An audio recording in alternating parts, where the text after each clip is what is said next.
Magandang gabi po, Luzon, Visayas at Mindanao. Sugatan matapos pagbabarilin ang re-electionist Vice Mayor ng Datupiang, Maguindanao, 77 araw bago ang eleksyon 2025. Nadagdagan din ang mga iniimbestigang insidente umano ng vote buying na sa ngayon ay nasa 4 na. Pinakahuli ang sumbong sa Baguio kung saan isinabay umano sa pamamahagi ng party list membership card ang pamimigay ng pera. Nakatutok si Sandra Aguinaldo. Sugatan matapos barilin si Dato Piang Vice Mayor Omar Samama, isang re-electionist.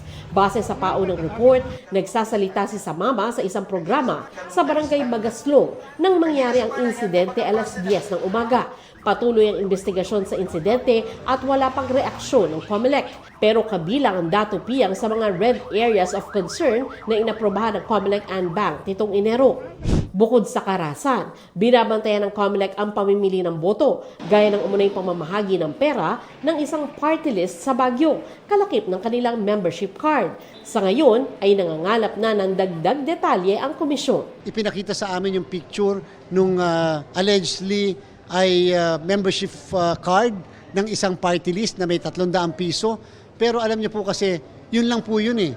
Wala man lang kaakibat na testimonya o nagsasalitang o nagsabi na isang tao na siya yung nabigyan. Isa ito sa 4 na insidenteng iniimbestigahan ng COMELEC Committee on Kontrabigay. Mas mainam umanong magreklamo ang mismong saksi at kung may video.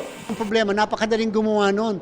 Eh paano po kung lahat ng party list, 156 lahat sila, lagyan mo ng card lang. Pagkatapos may pera din, i-disqualify ba namin dahil lang sa ganon? We need other evidence. Yun po yung sinasabi natin. Pwede po mabiktima ang lahat.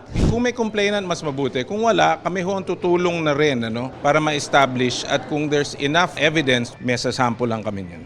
Bumuo naman ng task force ang COMELEC para mabantayan ang political surveys. Sa Huwebes, pupulungin ang mga survey firm. Isa sa aalamin kung magkano ang binabayad ng mga kandidato. May kasunduan na dapat hanggang dito lang sa amount na to, yung ibabayad para sa mga survey organization. Kasi unfair sa mga kandidato, nasisingilan ng milyon. Paano sila makakabayad? At saka sosobra naman yon sa Statement of Contribution and Expenditure. Kaugnay naman sa printing ng mga balota, 60% ng gagamitin sa eleksyon ang naimprenta na. Para sa GMA Integrated News, Sandra Aguinaldo, nakatutok 24 oras.